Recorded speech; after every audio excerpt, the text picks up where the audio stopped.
Range Rover is proud to partner Monocle on Design on Monocle Radio. Every Range Rover is created to elevate leaders' lives with cutting-edge design, connected, refined interiors, and electrified performance. These qualities drive every Range Rover to deliver unrivaled luxury. This vision is inspired by the same values that created this icon 55 years ago. To hear how Range Rover is elevating leaders' lives, tune in to a special season of On Design Extra, in which the Monocle team meet the innovators, trailblazers and design leaders who are inspiring the Range Rover journey. Listen out for those special programs soon on monocle.com or wherever you get your podcasts. Monocle on Design and Range Rover, elevating leaders' lives.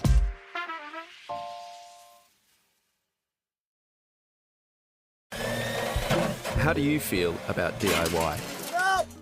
For many, the idea of hammering or drilling inside our own home means breaking into a cold sweat.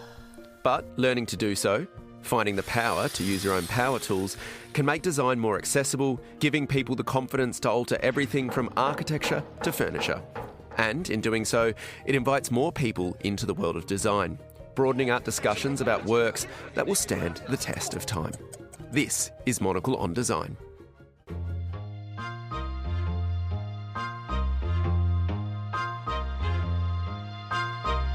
The value of the thing has to be looked at in terms of the materials that are using, the quality of the build and the quality of design. And what you want is that design to still be relevant in 40 years' time. I think particularly as female, you go into any hardware store and it's very male-dominated, and I find it quite intimidating. This is Monocle on Design, a show where we discuss everything from architecture and craft to furniture and graphic design.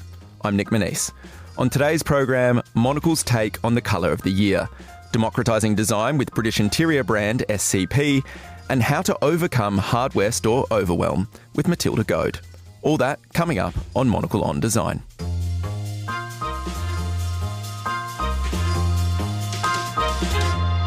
Grace Charlton, we're nearing the end of the year. Do you have all of your Christmas shopping done? That's the big question. No, I really don't. This is stressing me out. Why are you doing this? But how close to the wire are you going to leave it? Probably the 22nd. Really? Yeah. Okay, so not like high risk, but risky. Risky, especially because I'm not going to be in London for Christmas. I'm going to Florence. I guess we need to unpack who are you looking for? What are you going to be trying to buy? So I already bought one present for my long-suffering boyfriend, who I mentioned quite a lot on this show. But you can tell that we've been together for coming up to a decade, because this year I got him a toaster, which he's been requesting for a little while. It's a really gorgeous, like, silver one by George Jensen, and there is a matching kettle that is currently sold out, but I'm thinking maybe for his birthday he could be so lucky. But we kind of go through this on this show. I feel like you often buy him things that seem to also serve you. So is there a little bit of an agenda here? No, because I actually don't particularly want a toaster, but he keeps talking about it. So for once, it's really just for him. What about you? Wow. Have you done your Christmas shopping? I've done my Christmas shop. I've still got a little bit to do. I made a starter, and I think that's key. I like to just get a few things in the bank so that I don't have to worry about it. And then if nothing comes of it in the end, but at least I kind of got a few things in the bank, so that's good. But I'm going to the United States, so it's quite nice because I've mailed a bunch of stuff to my wife's mother's house so that things are going to be there. I don't have to worry about packing them. They're going to have arrived nice. I feel a little bit organised. But I think for me now, it's like sort of those presents, what am I going to get myself? This is kind of where I'm now going with that. And Do you gift yourself Christmas presents? Well, I gift myself presents all through the year. You know what I mean? I'm just repeatedly buying things for myself. But I think I want some dining room chairs. I think that's where I'm kind of going next. That's what I'm looking for. So I think that's kind of what I'm going to maybe Which chairs? I was looking at these dining chairs by Hay called Ray, and I feel like you kind of see them everywhere. You've got strong feelings on these. I do like them, but I think they were a little bit oversaturated. Well, I think when they came out, it was like a re-release. I want to say they came out in they were re-released in 22, 23 maybe. They were first launched in the 1970s by the Swiss designer Bruno Ray. I like that it seems they feel really lightweight. Like they almost look like if you just took the backrest off, they would function as a stool. It's quite nice. You haven't got in my head, but now even the fact that you've said it, that they're kind of like everywhere has made me kind of rethink it. And I'm almost going to lean into it even more. I was thinking of getting some like Viennese style, like tonne cafe chairs in a light timber. Yeah, but those are classic. Those are like century old. So maybe this is it. But again, they've got a slightly smaller footprint than the Ray, which I think actually for a small flat works a little bit better, and super lightweight, and they're just kind of like a gorgeous, iconic piece of work of design. I've been to the Tonne factory and bent these chairs into shape. They are so sturdy. They are so hard. Like, it's so hard to form these things, the steam bending process with Tonne. It's like these big Czech men kind of easily bending these chairs into shape. And they sort of do that thing where they kind of wrap their arms around you and like help you force it into shape when you're doing it. Like Ghost? Yeah, like truly like Ghost. It was a magical experience. Let's maybe do some internal plugs for the company here. If you were to pick something from the Monocle shop, what would it be? Print? Something in print, maybe? No, easy. The Comme des Garçons Monocle scent, the Hinoki one. It's incredible how often I get told that is like someone's favourite scent. Yeah, I mean, phenomenal. I think it's been around. It was the first collaboration we ever worked on. I'm going to go for a Monocle Design Award-winning work. It's the Pharaoh lamp by David Chipperfield, manufactured for Vastberg. You spotted this at Stockholm Furniture Fair, RIP, a couple of years ago, and then it ended up in our own shop. I mean, does that feel quite satisfying? Oh, yeah, I'm a tastemaker. Truly. Yeah. Speaking of taste making, Pantone has released their much anticipated colour of the year. It is white. Thoughts? I mean, I feel like white, it's good. You need it. Yeah. I think it's really brave. And I was talking about this a few weeks ago. White is the most, aura cleansing colour there is. And the specific shade is called Cloud Dancer, which, is sort of like how I like to describe myself, to be honest. Exactly. Like the name also lifts your spirit, which I think is quite nice. I feel like you'd be quite good at naming colours. Yeah. You know what? When I was a kid, I wanted to be the person who names like eyeshadow palettes and nail varnish colours. I feel like I'd be so good at it. So that is so ambitious. I love that. I want to know who's on those teams, and yet you've ultimately settled to be a journalist talking about the people naming those things. Yeah, full circle? Not really. I don't know. Are you verbalising this as your ambition to be the sort of person that is naming things like this? You're looking at this colour. Do you think Cloud Dancer, have they nailed it with that? Yeah, I think they did. It evokes a lightness. It's sort of like, ooh, cloud. It's quite boring. It is just white. But suddenly it's like, ooh, cloud, nature, organic, dancer. It fizzles. It really does fizzle. Because my favourite colour is orange. There's a punchy orange McLaren that parks near our office here in Marylebone. My favourite colour. That might be my colour of the year. I'm still obsessed with it. What if you were to name that one? Let's do this. This can be your job. This is what I'm realising. You can be a person that names colours? Yeah. A colourist? I don't know. No, that's something to do with hair. Maybe I'd call it like Tangerine Dream. I feel like that's already been done. So lightning strikes, something like that. Like it needs some sort of, it can't reference the exact colour. It has to be like, a reference. It's more of a feeling it evokes. This is exactly it. And what was it? Lightning strikes. I think that kind of nails it. My true dream is to actually see somebody drive that car, because we just see it parked around. We never see it being driven. But it moves. Yeah, it does move. Who drives that car? I don't know. Maybe I need to do a stakeout. We've ticked off Christmas lists. We've ticked off Pantone's colour of the year. We're still going to kind of keep it seasonal. I think that's what a lot of December is about. It's about gifting, it's about thinking of others, it's about looking for inspiration, it's about wrapping up the year. And a place that both of us repeatedly go to, particularly for our work for the magazine when we're looking at product selections and kind of gift guides, is SCP, an amazing British interiors furniture manufacturer and retailer based in Shoreditch in East London. It was founded by Sheridan Coakley in 1985. It's sort of a place that just repeatedly draws me back in. There's this amazing kind of curation and selection to it. I mean, you love to shop. What are you looking for in a retailer, in a furniture or design retailer? I think I am looking for a unique perspective. I don't want something that's necessarily catch-all. I don't want to like adore everything that's in a shop, but I want to sort of see maybe someone's eye captured in the curation, like you said. And do you see this come across in SCP when we kind of go through, if you were to kind of like paint the picture for what they stand for, is there a clear narrative that runs through their work? Yeah, I think it's quite colourful, but then it also has a lot of like sort of simple timber benches and stools. You walk in, there's often like the bigger pieces of furniture, some standout ones in the window, and then you can go downstairs and there are like weird ceramics everywhere. You kind of touched on it there. What makes them so outstanding is they're a retailer, yes, so they stock, amazing works from household names, Castiglione, Chipperfield, Too Good, all of these kind of amazing talents. They also manufacture their own furniture, sofas, tables, chairs, these sorts of things, with a host of emerging talent, lots of the time often British. I mean, Wilkinson and Riviera jump out at me as one of them. That was, this kind of design power couple based in London. SCP were the first brand I noticed to actually work with them. So they're doing this thing of championing young designers whilst also maintaining this amazing design heritage. They were some of the themes I touched upon when Sheridan Coakley came into Midori House for this conversation.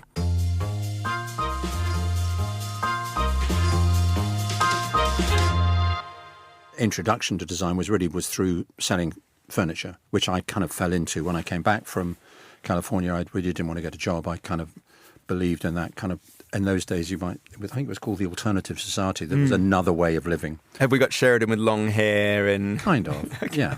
Yeah, we did. That's what most people did in those days. It was a way of earning a living without having to be a part of it. I was very keen in photography and always have been. And I started off by selling some Victorian photographs and early 20th century photographs that I would find in bookshops and auction houses. And I kind of transitioned from that into every time I went to an auction house, there would be lots that I would just not sell or would just go for a couple of quid. And I thought, this furniture shouldn't be thrown away. It's just ridiculous, because I think it was just getting dumped.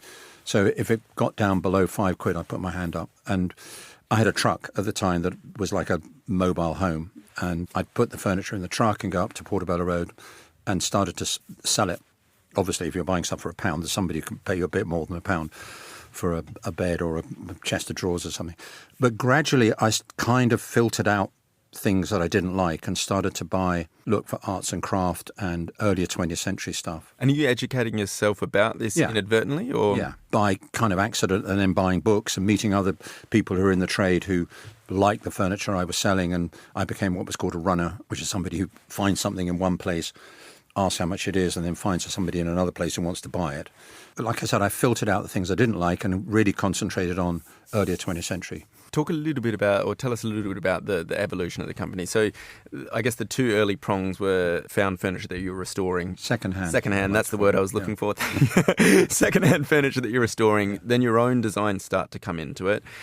The company today, I mean, you've got your own upholsterers, you work with designers, you also have your own lines, and then you're also selling, distributing furniture by other brands. I mean, how did this kind of evolve from those initial two strands? So after using this company in Rivington Street, where Lee's showroom is now, every time I would go over there, I kept passing these empty buildings. I mean, Shoreditch was deserted then, and I saw 135 Curtin Road, and the ground floor was for rent. At the time, I had a little shop in Westbourne Park Road in Notting Hill, and I lived above it. It was just me. It was nobody else in the business. And I phoned up the estate agents. It was £1 a foot, which is nothing. Moved in illegally because you weren't allowed to. All the buildings in Shoreditch were empty because they were still classified as factories and workshops. That's how that whole thing started in Shoreditch, of artists and designers moving in just illegally, and they were very cheap rent. So I opened there, and when I opened there, I was already buying books from Jasper Morrison because he was still at the Royal College. Jasper would come round to my shop in Notting Hill, and we would talk about things, and often had very nice books that I would buy of the period.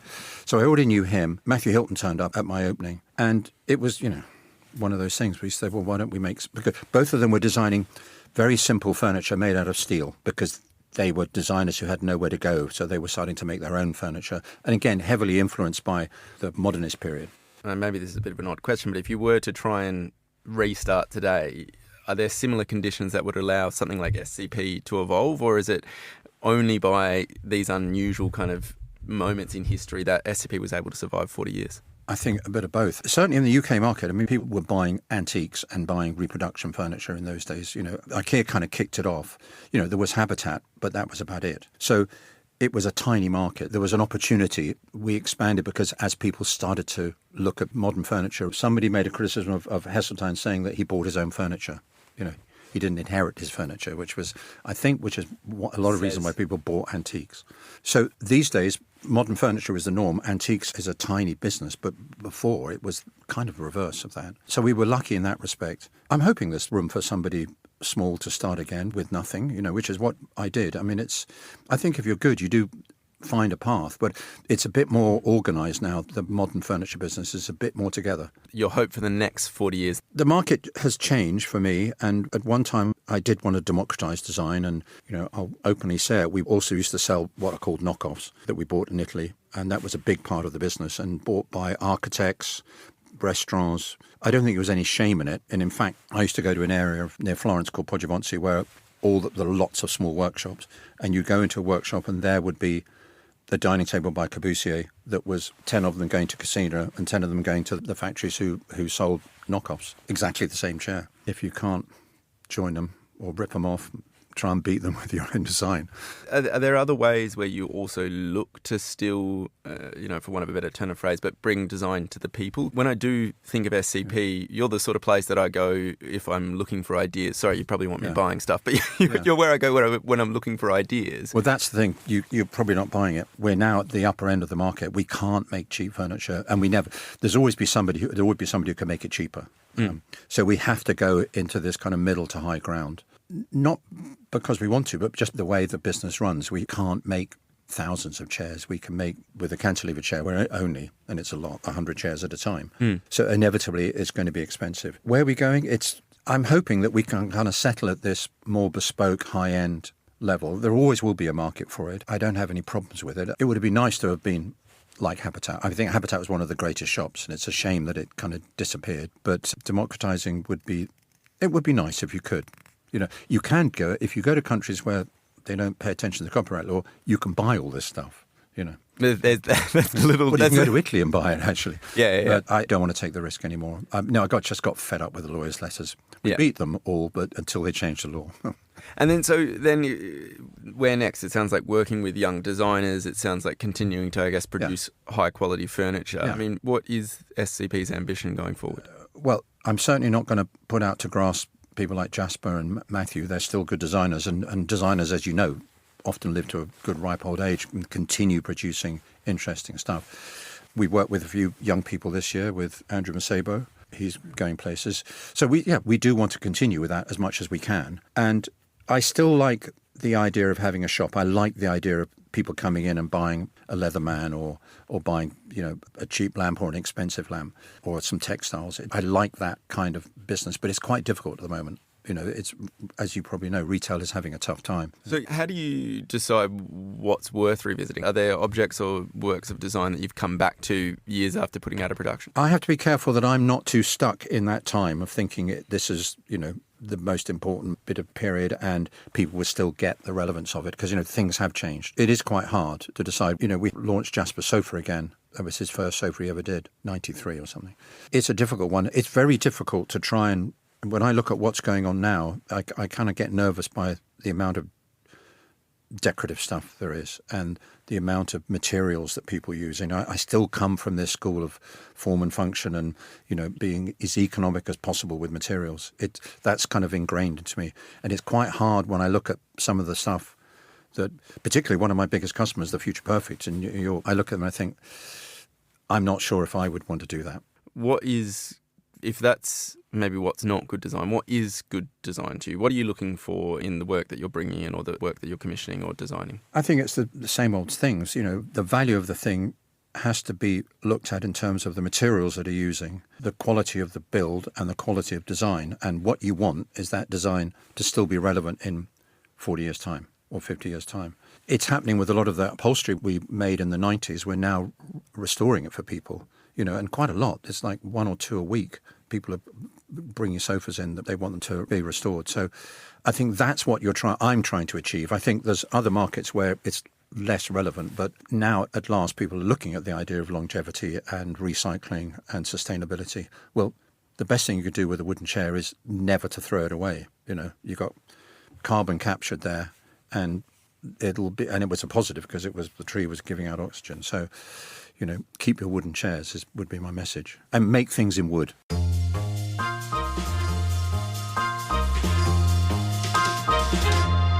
That was Sheridan Coakley. Are there things at the moment in the design zeitgeist that you're seeing while you're out on the road that perhaps people are dismissing that you think, well, actually this is worthy of consideration? I think this sort of modern Baroque, overly ostentatious, lots of gold, lots of diamonds. I dismiss it too, to be honest. Sometimes I think it looks a bit tacky. But if you think of the Catholic Church or even like Topkapi Palace in Istanbul, it is so like lush and overwhelming and just like this assault of wealth. So maybe there is something to it, but I don't know. I guess it depends if it's well made or not. Maybe that's it as well. And it's also about composition and balance. I think something like that, maybe if you're in a singular space that is completely dominated by that sort of design, with the exception of being in a gorgeous Catholic church, with the exception of that, I think you want to strike balance and find harmony in your interiors as well. So maybe there is room for the highly decorative as well as the highly functional. The other thing I kind of loved was this idea, and maybe this is the message to take away from it all, is that keep your wooden chairs. I think this speaks to, maybe my Viennese dining chairs. I think you just can't beat honest materiality. Speaking of timbered chairs, we touched on this the other week. You've got a carpentry course as a Christmas present. Before we even dive into that, how good are you at DIY? Like, what's the toolbox like at home? It's pretty good. You know what? I'm actually going to back myself. I'm pretty good at DIY. What are you fixing? I need some examples. That's a good question. Shocking. If it's just hanging a picture frame, I don't know if that fully counts. Like, are you fixing things? Are you installing things? If the leg falls off a chair, can you put it back on? Yeah, of course. I reckon I could. I also spent my childhood, my salad days, being dragged around hardware stores in the deepest, darkest corners of Burgundy because my parents, before they got a divorce, their midlife crisis was to buy a watermill in Burgundy that we'd then spend every weekend renovating. And I still to this day believe that my parents decided to have children so that they could outsource labor. So I did spend my early childhood basically like steaming wallpaper off walls, sanding down parquets, painting, varnishing. Like, I'm really good with skirting boards because I was the shortest in my family, so I could reach them easier. I'm actually, like topiary, all of it. I'm painting the rails outside. It's really important. I know that you once painted a wall and you still talk about it. Yeah, I know, it's pretty significant. Exterior wall at my family's beach house, quite important. I also had to do a furniture making course at university and created this amazing 3-legged chair. It was meant to have 4 legs, but ultimately it turned out to be a 3-legged chair. That's so avant-garde. I know, and still Catch it in Design Miami. It truly is. What's crazy is I still managed to pass the unit with 52%. It's a message on like finding balance or something like that, which is funny because you still struggle. I still struggle to find balance. But this is it. I got 52%, and that extra 2% that kind of tipped me over the line really felt like the fact that the tutor didn't want to see me again next semester. So it felt like quite a generous grade in the end, but ultimately maybe self-serving for the tutor. I'm picturing you in a hardware store, almost like a kid in a candy shop. There's a sugar rush. There's the excitement of arriving, and then you get overwhelmed and you just sort of crash out. Am I correct? Also, I bet you go to Bunnings and you get a sausage sizzle as soon as you arrive. Well, 100%. This is what I was going to say. So Bunnings, the best hardware warehouse in Australia. It's just an absolute treat. I would find myself in there just on weekends for no reason at all, really. There's just something joyful about like looking at lumber, playing with nuts and bolts, like looking at different paint samples. Watching it get mixed in a machine. Truly, so incredible. And like trying to do like budget versions of Cloud Dancer, like these sorts of things, requesting a very particular orange. I want to call it lightning strikes. I mean, it's these sorts of things that you can do in Bunnings, which I think is what makes it an absolute joy. So, if we're going to talk hardware overwhelm, absolutely not. I mean, if anything, you probably had to drag me out of there. This is kind of where we're going to go for this next interview that we're going to hear. So Matilda Goad, amazing British designer. You called her into the studio. Why? What's this got to do with hardware? She's just opened a hardware store. It's funny to call it a hardware store because it's just so beautiful and aesthetic and not at all what you'd picture when you picture a hardware store. She's opened it in Chelsea on one of the streets where, all the big design stores are. And you go in and it's just completely aesthetic. Like the walls, they've got these incredible sort of metal plates that run along them, and then they've got doorknobs magnetized to the metal, so you That's can the word. I like that you looked at me. Magnets. And you can play around with it, and they've got little like curtains, and it's really cute. I spoke about it with Matilda, but it's a bit more of a feminine take on the hardware store. It's not intimidating in any way. And I went in there and it was buzzing. Which is my big question is, so Bunnings has its sausage sizzle out the front. You can go and get a little, for our international listeners, a hot dog. Are we talking sausage sizzles here, or is this more serving, I'm picturing flat whites if they're going to do anything? There's no food, it's just hardware. It's straight down to business. There's no messing around. It's like gorgeous back plates and doorknobs and hooks and like rails and stuff like that. Well, let's not mess around here and throw to your interview with Matilda Goad.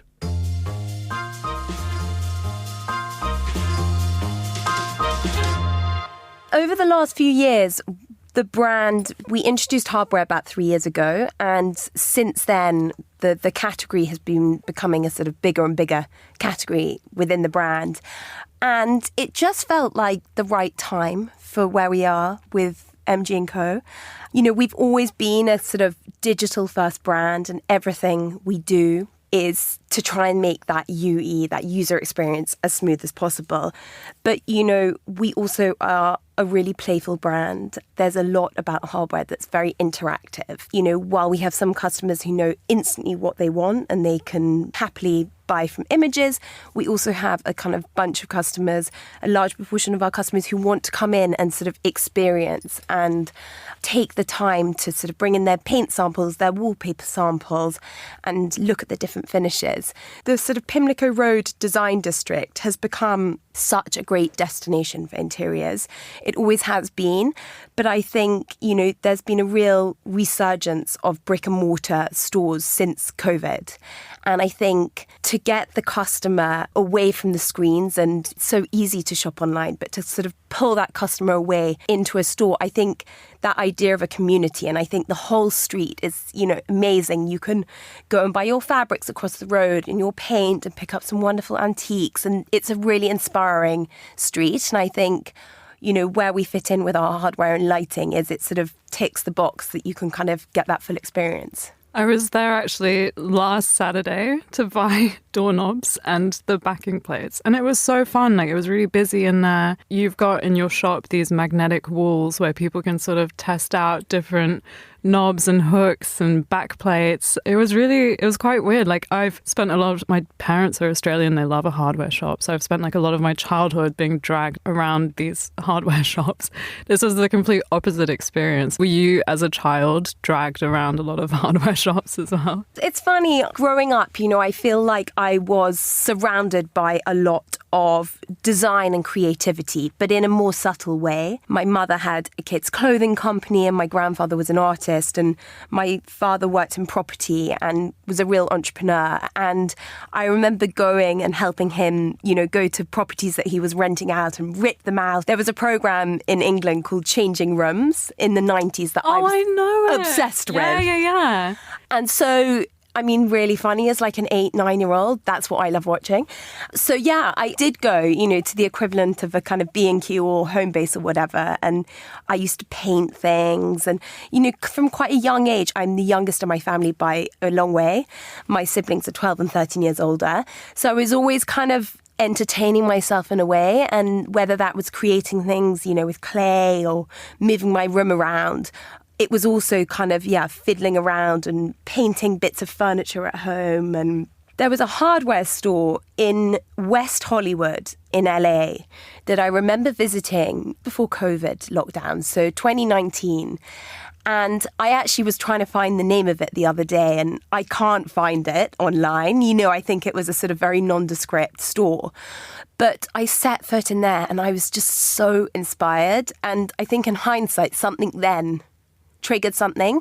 I've always felt, you know, in America, they do a lot of the acrylics and plastics really well. And I found a photo on my phone the other day that I took in there of all these amazing handles that were different coloured acrylic, really pleasing, quite sort of 60s.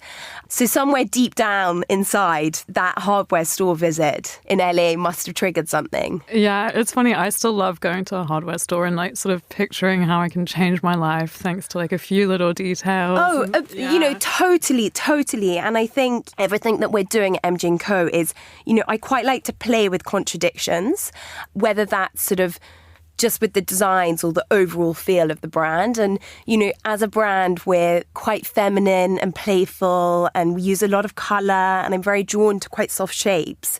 And I think applying that to these quite unexpected objects is really interesting.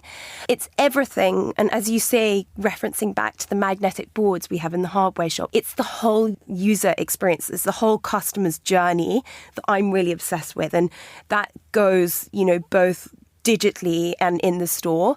The magnetic boards that you reference, they stretch, one full length of the shop. And the idea is that, hardware is so tactile. It's very instinctual to want to pick it up and, feel how it fills your hand, the weight of it and the shape and how smooth it is.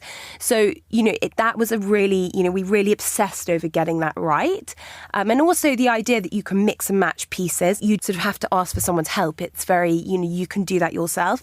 But I think, looking at how that translates online, everything we're doing is, trying to spin it on its head to that experience of a hardware shop, which, yes, I too also find them very inspiring, but also it can be quite intimidating in a way.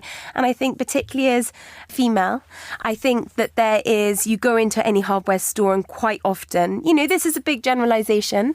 It's very male dominated and I find it quite intimidating. You're just assumed that you're meant to know exactly what type of screw. And actually last year when we had a pop-up hardware shop in Notting Hill, we had a series of DIY workshops that we hosted within the shop that we're hoping to rerun at the beginning of next year, 2026, in our shop. It was really basic skills. So it was drilling skills. And, without it being in a sort of condescending, intimidating way, but I was never taught when you use a blue wall plug over a red wall plug. It's just sort of one of those things that is just assumed that kind of someone else does it or you outsource it to a TaskRabbit, which means that you can't get things done then and there. And this idea of efficiency, I like to be able to hang a picture in the evening if I want to hang it. So these workshops that we hosted were really popular. I mean, they all kind of sold out. We had to add in more dates. And so that's something that's an area of building this kind of sense of community around DIY that I think is really interesting. We had handy women hosting the workshops, which was brilliant. Just to caveat that, there's nothing against men at all in this sense, but I think it's just bringing this slightly more feminine angle to what you say is an assumed more masculine industry. And I think it's just, trying to break it down and explain things in a much clearer sense, and also just streamlining things a bit more. That was Matilda Goad in conversation with Grace, who is in the studio. That's all for today's show. For more design stories, pick up a copy of Monocle magazine. Today's episode was produced and edited by Hassan Anderson and Elliot Greenfield. I'm Nick Monisse. I'm Grace Charlton. Thanks for listening.